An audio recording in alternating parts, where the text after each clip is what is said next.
In this video, we're going to show you how to replace the rear wiper blade on your Ford Explorer. Grab your wiper arm and bring that out. On our particular wiper blade, we have a little retention clip on the inside. I'm going to use a pick, gently lift up on that and wiggle the wiper blade. We're going to go ahead and work it up off of this pin that is facing vertical. And what we're doing is unlocking that. So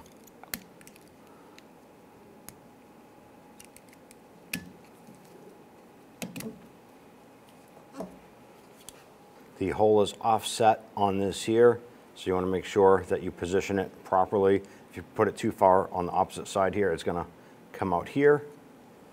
Put it this way here, it's going to position that in its proper position. So make sure that the hole is to the right of the pin. So you can line that up, push that down over the pin, and it'll snap into place. Just give that a little wiggle, make sure that's locked in, and there you have it. When only the best will do, demand TRQ. The only company that lets you view before you do.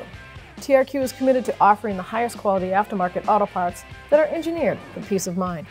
Thanks for using and viewing with TRQ.